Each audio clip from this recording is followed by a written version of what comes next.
Chief Archivist Du Young Kim stared at his computer screen aboard the stellar horizon.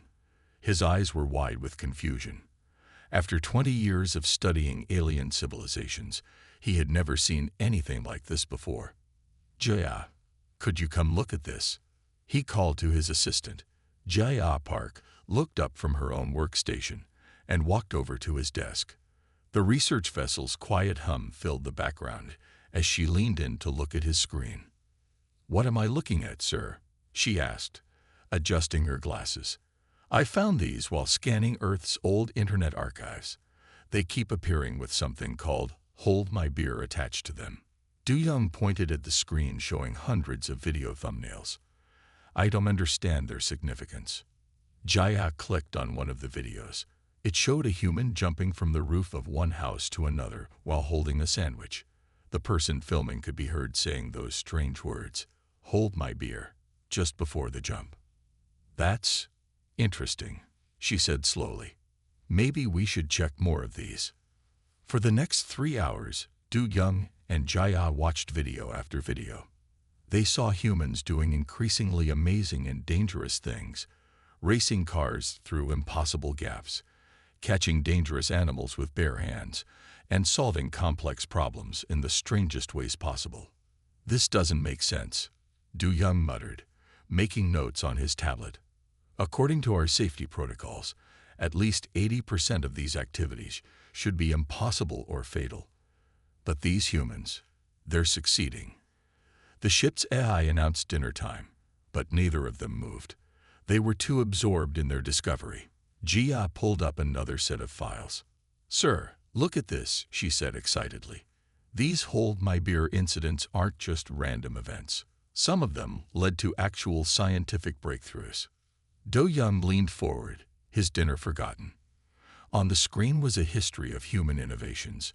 Many of them started with someone saying those same words before trying something that every logical calculation said would fail. "We need to tell the captain," Du Young said, standing up quickly.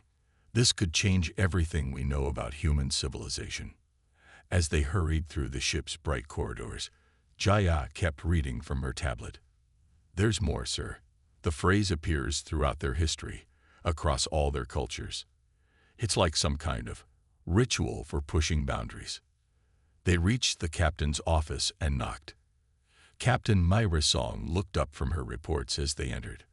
Her expression changed from mild annoyance to curiosity as they explained their discovery.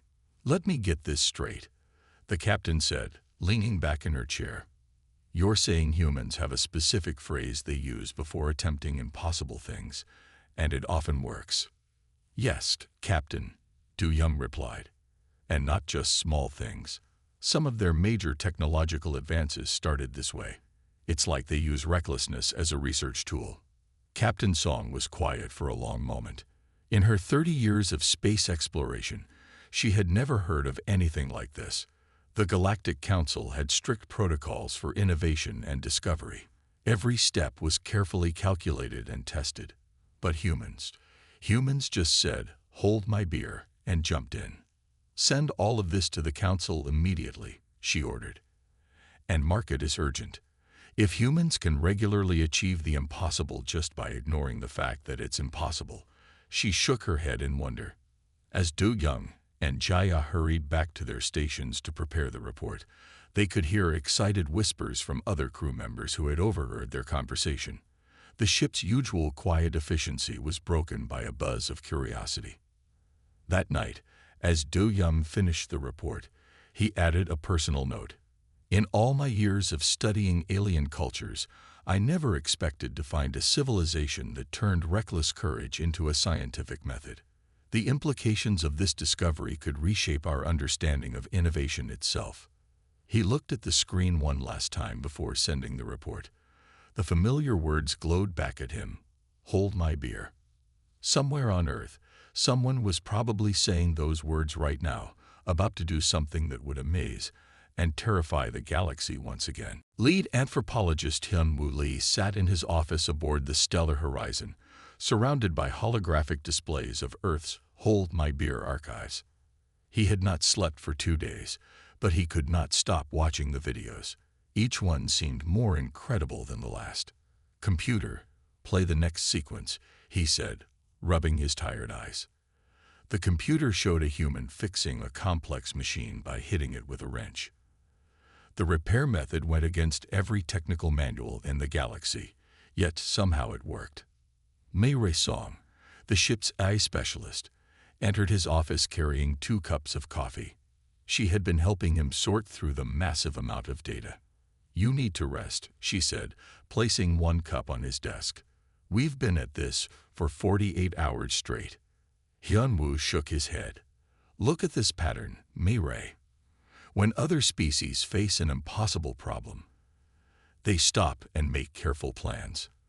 But humans, they just say these magic words and try the craziest solution they can think of." Mei Ray sat down and started typing on her tablet. "I've been running the numbers. In 63% of these cases, the humans' strange solutions actually worked better than traditional methods." "That's impossible," Hyun-woo said, but then laughed. "Although I suppose that's exactly the point. These humans seem to specialize in doing impossible things." The computer displayed another video. This time, it showed a human fixing a satellite in space using only a paperclip and what appeared to be a rubber band. The repair had saved millions in equipment and countless hours of work.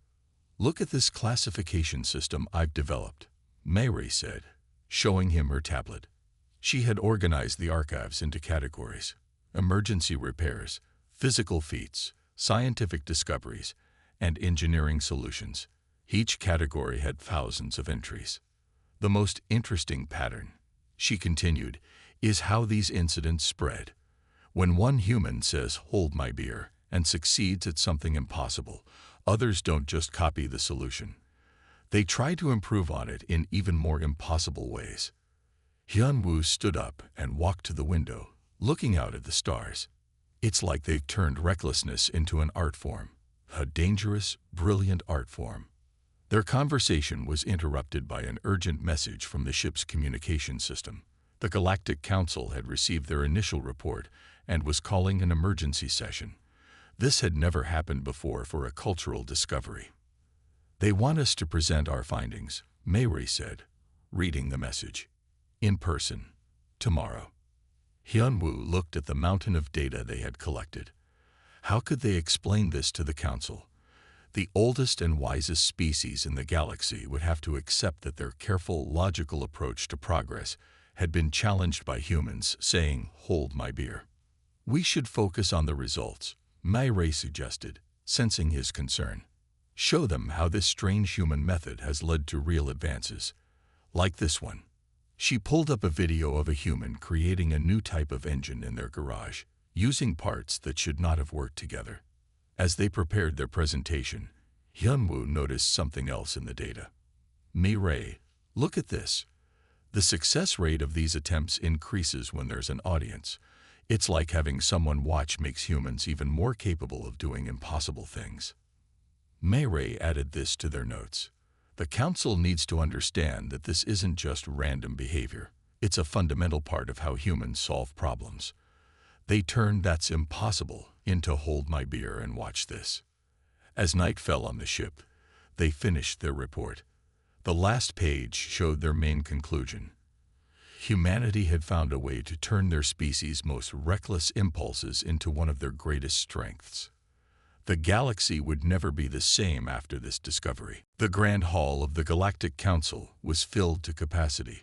Representatives from 500 species sat in the curved rows of seats, all waiting to hear about the human discovery. Council member Hejun Choi stood at the center platform, reviewing the evidence one last time. "Honored members of the Council," Hejun began, his voice clear in the quiet hall. "What we have discovered about Earth requires immediate attention. These humans have developed a unique method of innovation that goes against all our safety protocols." The hall's massive screens began showing selected videos from the archives. Many council members gasped as they watched humans attempt and succeed at tasks their own species had declared impossible. "As you can see," Hejun continued, "humans use a ritual phrase, 'hold my beer,' before attempting these feats. Our research shows this behavior has led to significant technological advances. Council member Yonghe Quan stood up, his silver robes shimmering. "This is dangerous," he declared. "We must quarantine Earth immediately. Their reckless behavior could spread to other species." The hall erupted in worried discussion. The Jun waited for the noise to die down before speaking again. "With respect, Council member Quan, I disagree. The human success rate with this method is remarkable. Perhaps we should learn from them instead of fearing them." The chief scientist, So Min Park, stepped forward with her data tablet. "Our analysis shows that 43% of human technological breakthroughs in the past century came from what we would consider unsafe experimentation. Yet their civilization continues to advance rapidly." The council members watched as more videos played on the screens, a human fixing a spacecraft with unusual tools, another creating a new energy source using household items. Each success defied the council's careful, planned approach to progress. "We have two choices," He Jun said firmly. "We can isolate Earth and ignore their achievements, or we can open diplomatic relations and learn from their unique approach." In the back of the hall, Young Ho Ba, the head of the safety committee, stood up. "These humans succeed because they don't know something is impossible. Once they learn our scientific laws, they will stop this dangerous behavior." He Jun smiled and pressed a button on his console. A new video appeared, showing humans breaking what they already knew were scientific laws, succeeding simply because they refused to accept limitations. "That's what makes them special," He Jun explained. "They know the rules. They understand the impossibility. They just choose to try anyway." The council chamber grew quiet as this idea sank in. For thousands of years, the galaxy had progressed through careful planning and strict safety measures. Now they had found a species that made progress by ignoring safety altogether. Finally, the council leader, Min Jae Lee, stood up. Her decision would shape the galaxy's approach to humanity. The hall grew completely silent as she considered her words. "We cannot ignore this," she said slowly. "For better or worse, humanity has shown us a new path to progress. I propose we establish immediate diplomatic contact, but with safety measures in place." She looked around the hall, meeting the eyes of worried council members. "We must learn from them, but carefully. We will create a special committee to study their methods and adapt them safely for other species." As the council voted overwhelmingly to approve this plan, He Jun smiled again. He had already seen enough of human history to know that safety measures wouldn't contain their influence for long. Once the galaxy got a real taste of human innovation, everything would change. The vote concluded, and the council began planning first contact. Soon, the phrase "hold my beer" would echo through research centers across the galaxy, marking the beginning of a new era of discovery. Xenobiologist Tai-Hee Kang sat in her laboratory aboard the research station, studying the latest data from Earth. Her screen showed hundreds of examples of human innovation, each one starting with those now famous words, "Hold my beer." "This shouldn't work," she said to herself, watching a video of a human repairing a quantum computer with parts from an old mobile phone. But it does, every single time. The door opened, and Do-Young Kim entered with a new batch of research files. "The council wants your analysis by tomorrow," he said, placing a data tablet on her desk. "They need to understand how humans keep doing impossible things." Tai-Hee pulled up her research notes. "I think I'm beginning to understand," she said. "Other species stop when their calculation shows something is impossible. Humans stop calculating and just try it anyway." Do-Young looked at her main screen, where a graph showed the success rates of various species attempting innovative solutions. The human line went far beyond all others. "Look at this case," Tai-Hee continued, bringing up a new file. "Last year, a human engineer fixed a broken starship engine using only a rubber band and something called duct tape. Our best engineers said it was impossible. The human said, 'Hold my beer,' and did it in 5 minutes." The computer displayed more examples. A farmer creating a new type of greenhouse using old car parts, a student building a working quantum translator from recycled computers, and a mechanic designing a gravity dampener from household appliances.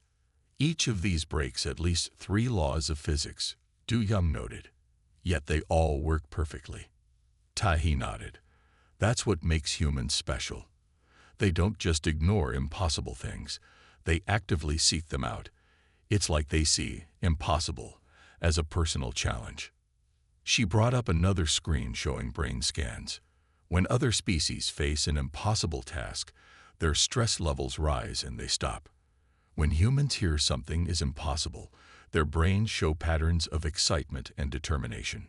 The station's AI announced the arrival of new data from Earth. Both scientists turned to watch the incoming feed. Somewhere on the planet, another human had just said those magic words and was about to attempt something new. The council is worried, Du Young said, watching the feed. They think this behavior might spread to other species. Some already want to try the human way. Tahi smiled. Of course they do. We've spent thousands of years making careful plans and following safety rules. Then humans show up and prove that sometimes the best solution is to just try something crazy. She stood up and walked to the window, looking out at the stars. The really interesting part is what happens when humans fail. Instead of giving up, they say, "Hold my beer again," and try something even more impossible. Du Young checked his tablet as it beeped with an urgent message. The council has made their decision, he announced. They want to establish a joint research program with Earth. They're calling it the Innovation Initiative. Let me guess, Tahi said, turning back from the window. They want to study the human method and make it safer for everyone else to use. Exactly. But I don't think they understand. You can't make "hold my beer" safe. That's not the point. The risk is what makes it work. As they prepared their final report, both scientists knew the galaxy was about to change forever. The age of careful planning was ending. The era of "hold my beer" was about to begin. Cultural expert Sun Mayun walked through the gleaming halls of the Galactic Council's diplomatic center. She carried a thick folder of notes about human behavior. After 3 months of studying Earth's "hold my beer" archives, she had to prepare the council for their first official meeting with humans. Security Chief Jae-hyuk met her in the conference room. His face showed worry as he looked at the latest reports from Earth. "We have a problem," he said, pointing to his screen. "Our safety protocols for the diplomatic meeting are useless. Humans keep doing things we think are impossible, so how can we plan for their visit?" Sun Mai sat down at the large table and opened her notes. "That's why we need to change our approach," she explained. "Instead of trying to control what humans might do, we need to understand why they do it." She showed him a video from the archives. A human had fixed a broken spaceship while it was still flying, using only basic tools and creative thinking. The repair method broke every safety rule in the book, but it had saved the entire crew. "Look at their pattern," Sun Mai continued. "Humans don't just ignore safety rules. They create new solutions that work better than our careful plans." Jae-hyuk frowned. "But what if their methods spread to other species? We already have reports of young aliens saying 'hold my beer' before trying dangerous things."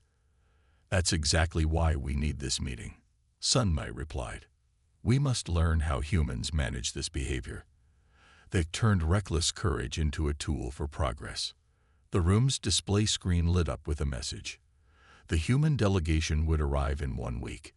The council had chosen their best diplomatic team, but everyone felt nervous about meeting the species that had changed their view of what was possible. "We need to prepare the greeting hall," Sun Mai said, checking her list. "But remember, humans might ignore our careful plans and do something completely unexpected." Jae-hyuk nodded slowly. "I studied their military history. When faced with impossible situations, they don't retreat. They just say those words and try anyway, and somehow, they usually succeed." Sun Mai stood and walked to the window, watching ships move through space. "That's what makes them special," she said. "We see barriers. They see challenges. Every time we say something is impossible, they take it as an invitation to prove us wrong. The next few days were busy with preparations. Sun Mi trained the diplomatic team, teaching them about human customs and warning them about unexpected human solutions to problems. Jae-hyuk tried to create security plans that could handle human unpredictability. On the final day before the human arrival, Sun Mi called a meeting of all staff. "Remember," she told them, "humans will surprise us.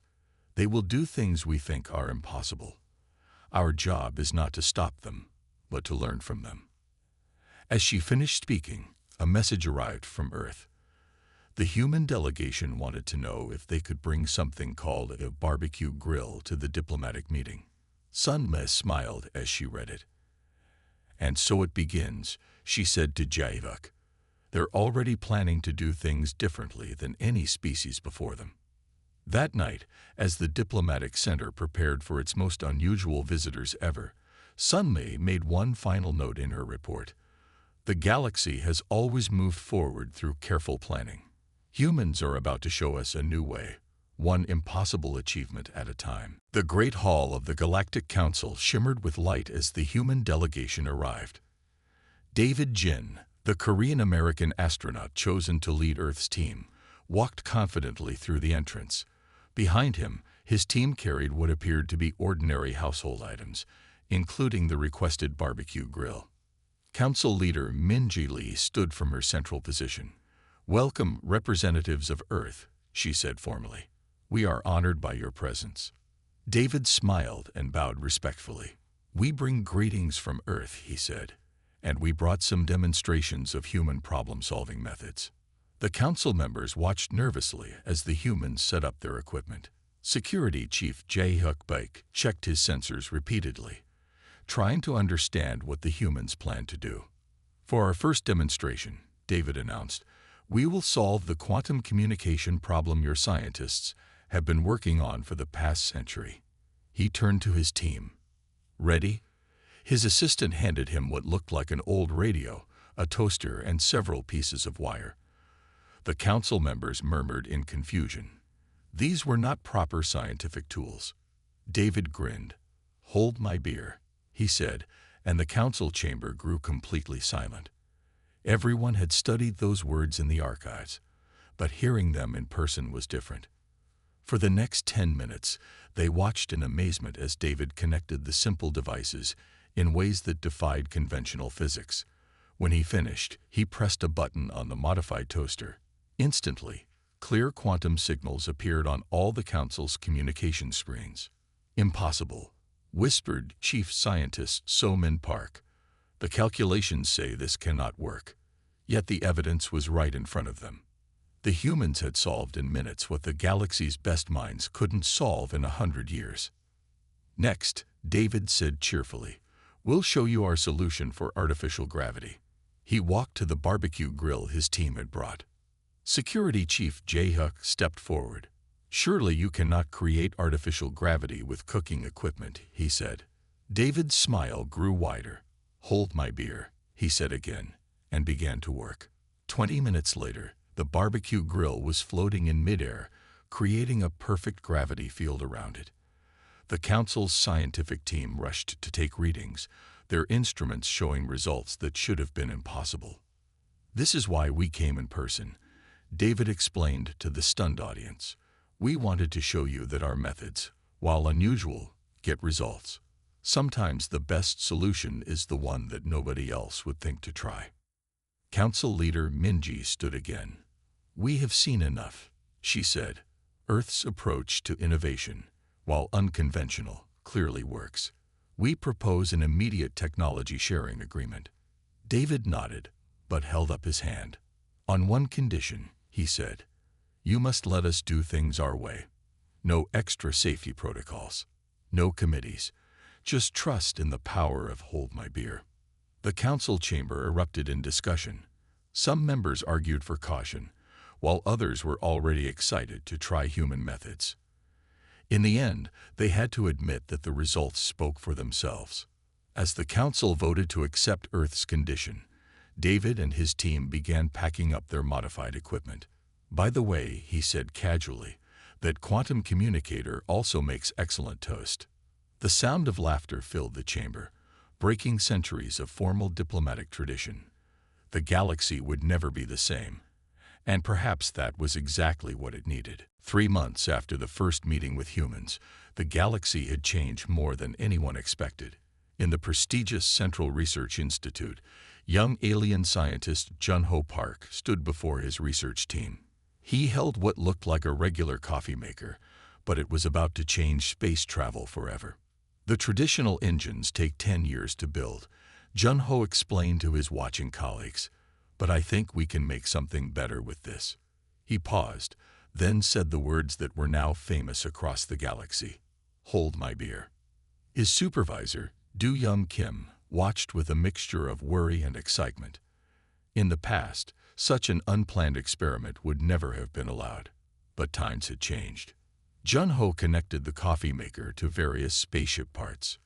He worked quickly, following what he called his gut feeling. Another human concept that the galaxy was learning to appreciate.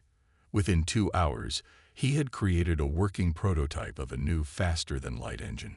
It shouldn't work, one of the senior scientists said, checking the readings. But it does.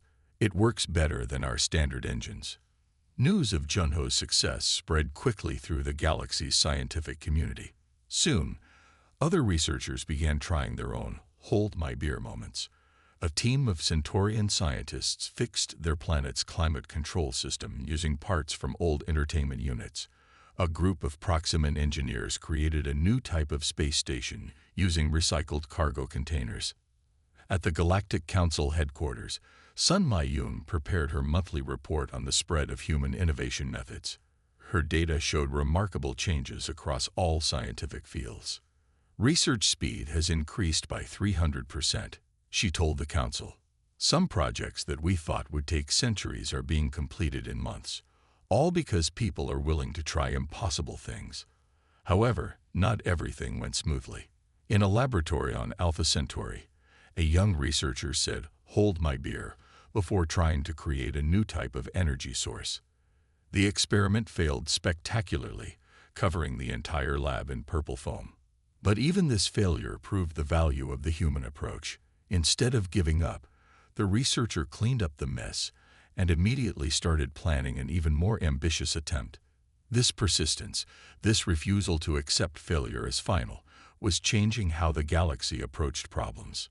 Back at the Central Research Institute, Jun-Ho's team had started teaching other species about human innovation methods. They learned that saying "hold my beer" wasn't just about being reckless, it was about having the courage to try new things. The old way was to plan everything perfectly, Jun-Ho explained to his students. The human way is to see what works, learn from what doesn't, and keep trying until you succeed. In space stations, research centers, and workshops across the galaxy, more and more people began adopting this approach. They learned that sometimes the best solutions came from trying things that seemed crazy at first. As the day ended, Do-Young Kim updated the Institute's records.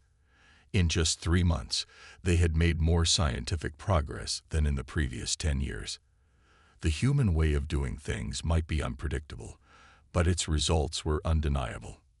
Perhaps, he wrote in his final notes, the galaxy needed a little bit of human craziness all along.